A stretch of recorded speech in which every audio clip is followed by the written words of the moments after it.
Welcome back, everyone. We've spoken about the unfair treatment Lewis Hamilton consistently receives in Formula One, especially by the Formula One media, especially by Formula One personnels. Martin Brundle left puzzled by angsty Lewis Hamilton in by any metric verdict. So, what is Martin saying? Martin has been a hypocrite. That's what's really going on. Martin has been an hypocrite, and Lewis Hamilton did respond. However, Lewis Hamilton's response is being taken out of context on many grounds. It's been taken out of context in many situations, as we knew it would. As we knew, the media likes to exploit every single angle so they can farm Lewis Hamilton's name. The moment they're allowed to use his name in an article, they're like, thank you, God, thank you, God, thank you, God. So, what Martin is doing, we don't really know if it's genuine or if it's part of his media game. Because that's all part of the game is to get attention, to be in the media. That's his job. Even though he does his media walks or his grid walk, whatever you consider it as, his job is to get media attention and to grab attention from fans. So saying outlandish shit like this really does help him on his agenda. But it's hypocritical. It is hypocritical.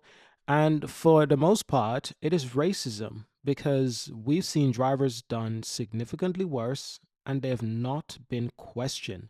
We've seen Max Verstappen threatened to headbutt reporters in the media room. He's threatened to headbutt, to physically assault media personnel, and no one says anything. And if they did say something, they would treat him as somehow he's a victim or he is, like he's innocent or, oh, he's young. We got to give him a break. We got to cut him some slack. I'm sure he didn't mean that. I'm sure it was just a moment of anger.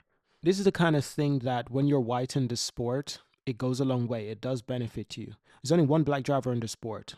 You cannot argue that he is indeed treated differently from other Formula One drivers for often doing things that are not that big of a deal. Lewis Hamilton literally said to his engineer, please leave me to it. Leave me to it, please. I'm figuring it out.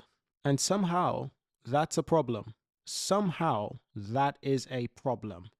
But when other drivers, they swear from here all around the world, they swear, they cuss, I'm mostly talking about Max Verstappen, where when he goes off on his race engineer, it is appalling. Do we remember Hungary last year in 2024? Yeah, he was going mental on his race engineer. And we're going to go into that today. Apparently, Lewis Hamilton left 9-time F1 podium finisher. Did he even win a race in Formula One? Martin Brundle underwhelmed, as he also called out Lewis' angsty attitude towards his new race, Riccardo Adami, Lewis' new race engineer. So despite lots of happy words and the reason why he had learned his steering wheel and other new aspects, Lewis Hamilton had a disappointing start to his Ferrari career by any metric, Martin Brundle stated on Sky Sport column. 8th on the grid behind his teammate Leclerc, losing out a little in the first corner and following Alex Albon Williams for what seemed like age, and then being passed around the outside by a fast turn 9 by a spectacular recovery Oscar Piastri on the final lap. Consigning Lewis to 1 point in 10th place was not where he should be. However, it was not just Hamilton's pace which had Brundle disappointed. Apparently, it was not just Lewis Hamilton's pace. What else had Brundle disappointed? Why was he? Remember now, this is the word they're using. Brundle was disappointed. He was disappointed. Oh my. Oh my, he was disappointed. So at various stages in the race, Hamilton could have heard getting rather abrupt with Riccardo Adami. Abrupt? You see these words that they're using? Abrupt. Angsty. It's like they're trying to be sneaky, trying to use intelligent word. They're trying to say Lewis was an angry mob on the radio. But they're trying to do it by using the kindest words they can find. It was angsty. He was being abrupt. No, Lewis was being straightforward. He was being direct, as you should. They had some communication issues, but he wasn't being disrespectful. Neither Lewis or his race engineer were being disrespectful, and neither one felt disrespected.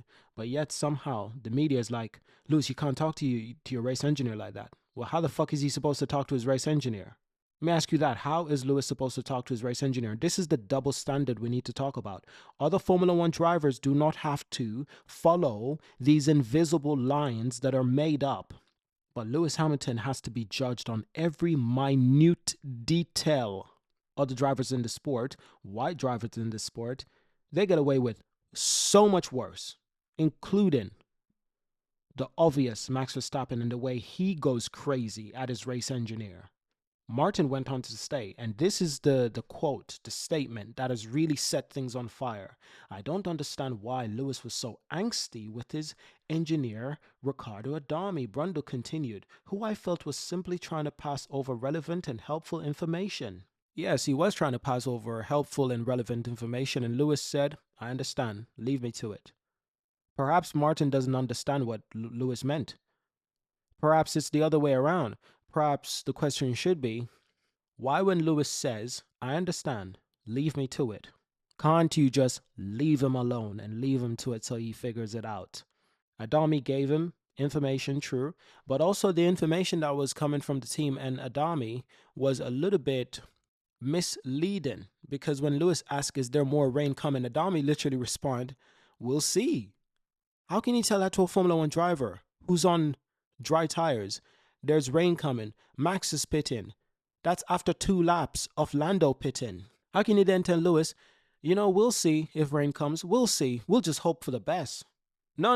You need to tell him, listen, Lewis, there's these guys are pitting. Other teams are pitting. Lando is pitting. Max is pitting. This is, but understand, Adami is an engineer. He's not the strategist. Adami gets the information from the strategist. I'm sure he can send them information. He can tell them, Lewis wants to pit. Lewis, what do you think? Should we pit? I think Adami needs more freedom in doing his job, but it's not Lewis to give him that freedom. It's for his employer, Fred Vasseur, and the strategist to hire people in the team to say, Adami, you have more freedom to ask Lewis more questions. Lewis, do you want to pit? Lewis, there's other cars pitting. But it seems like Adami was limited by what the team allowed him to do, and thus he wasn't able to pass on useful information to Lewis. Information that Martin, who's never won a fucking thing in his life, thinks that is useful information. Martin, you wouldn't know useful information if it was written on your hand. You wouldn't know useful information at all. So the statement went on to say, and this is Brundle, it all really fell apart for Ferrari when they rolled the dice on dry tire on a wet track, and lost out heavily on track position for both drivers. That is true. A lot of the fuck-ups that came with this race is down to the Ferrari, lack of preparation in the changing condition, the unpredictability of Formula One and at the Australian Grand Prix. They took a huge risk when they didn't need to. Risk pays off in Formula One 1 out of 10 times. So Charles and Lewis didn't have a great start in the race, but here comes the time for them to make a good strategy call. Changing weather, people are going off. Great time to make a position, and if not by overtaking other people making a mistake. And instead of Ferrari trying to say like we're gonna do the appropriate thing in pit and accept P5, P6, probably P4, probably P3. Instead, they wanted to go all out and try for the win. And even at that, it doesn't seem like the strategists, they were doing an appropriate job. They weren't doing the right job, which made Adami, Lewis race engineers, unable to give Lewis or provide Lewis with the kind of feedback and intelligent response that Lewis requires as a 7-time world champion. When he asks, is there rain coming? He's not looking for a response like, oh, let's see, maybe, we don't know. Anything could happen, man. Give him useful information. By the way, Lewis, Lando is pitting. And they're leading the race. McLaren boys are pitting. They're pitting for wet tires because they suspect more rain. Okay, so what about Verstappen? Verstappen is ahead of you. Okay, so is Verstappen considering pitting? Yeah, the Red Bull guys are coming out in the pit. Okay, so that means we need to come out in the pit. That means we need to pit as well. Is other people on the grid pitting? Yeah, Mercedes are looking to pit. They're coming out in the pits as well. We need to get in the pit. But instead, Ferrari was just like, we won't do that shit. And yet Lewis gets the blame. Lewis gets the blame because Ferrari fucked up. With their race engineers, they fucked up with their race strategists. They fucked up. And Lewis gets the blame. Because Lewis said, leave me to it. Let me figure this out. I'm figuring the car out. I'm learning as I go. Leave me to it. Let me figure it out. Because Lewis said, please, leave me to it. Apparently, Lewis can't use the word please. What should he say? Fuck off? Hey, by the way, Adami, fuck off and leave me to it, would you? What would Martin say? Oh my goodness, Lewis was angry on the radio. He was disrespectful. So what the fuck is he supposed to do, Martin? He's supposed to remain calm while it's raining, tricky conditions. Alonso is going into the barrier. Both McLarens are going off track. Oscar is stuck in the grass. Tricky conditions, difficult to race in. Perhaps Brundle has never, accomplished a damn thing in his life. He wouldn't understand what it takes. When you're in the moment, you need to keep that car on track on tricky conditions. Perhaps he doesn't understand what it takes to remain calm and to, at the same time, have the composure to say, please leave me to it. Martin is being a bitch. So apparently Lewis Hamilton hits back in what seems as an overreaction to his team radio exchange with his new engineer at Ferrari. Hamilton points the finger over at Red Bull. Actually, I don't know if this is true. I don't know if this is true. I must say, I don't know if anything in this media is true.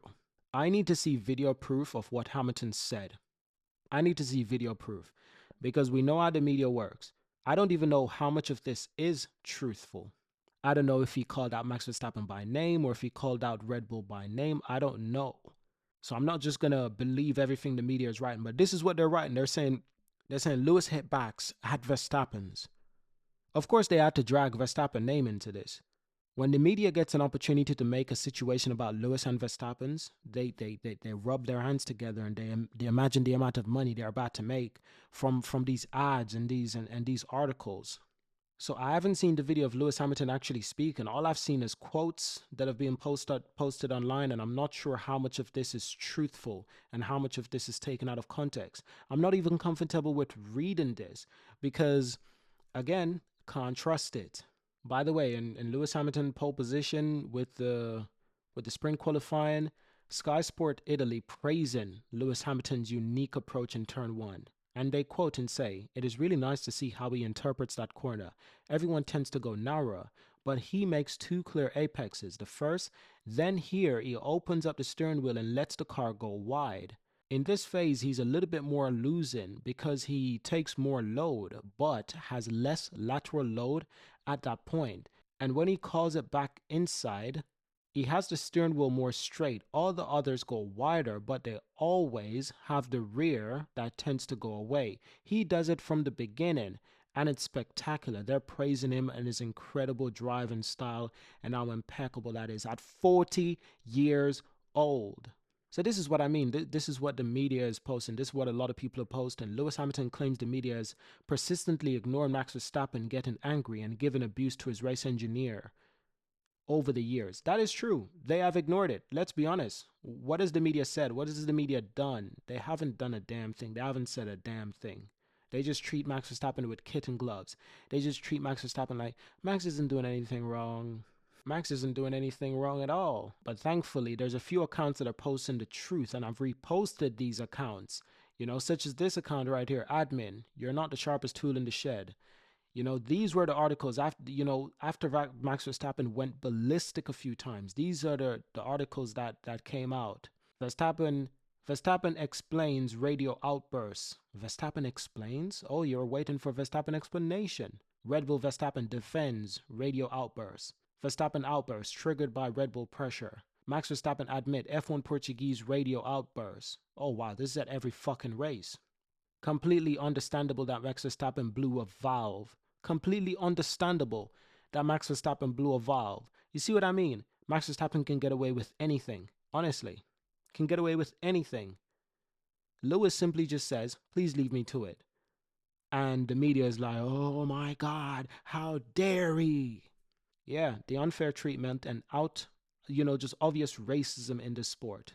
And Lewis and his family has been experiencing this sort of racism since he was 5 years old in motorsport. And they've been experiencing racism even before that, obviously, in their day-to-day life. Imagine being black in the 80s and 90s or even 70s in the UK. It's got to be rough. That's got to be tough.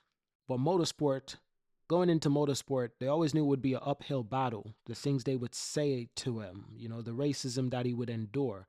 And I'm glad he's calling this out. At 40 years old, he's like, fuck y'all.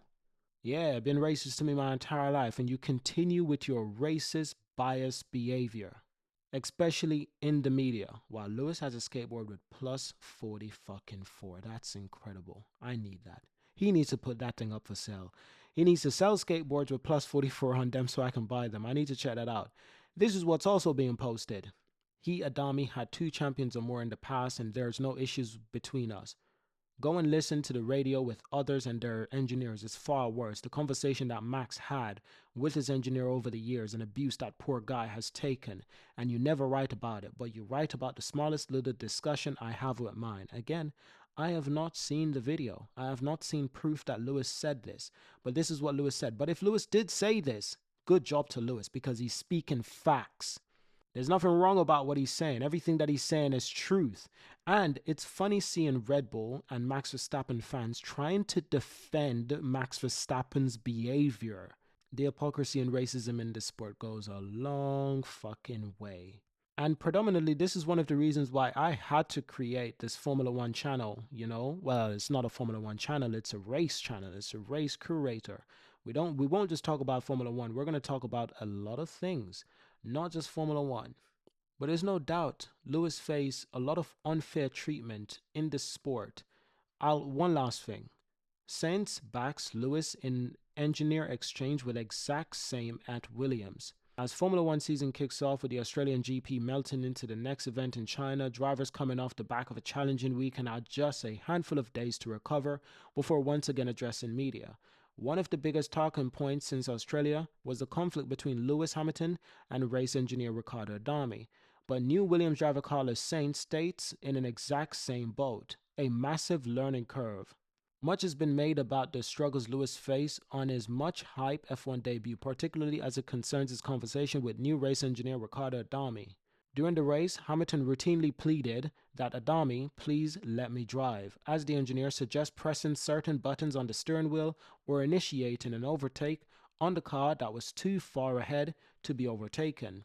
Pundit Ralf Schumacher is a dickhead, fam. You know he's trying to protect his brother's record, and he's failing at that miserably. All he does is talk with a big fat mouth instead of keeping it shut. He accuses Hamilton and teammate Charles Leclerc of being sloppy or throppy. Throppy?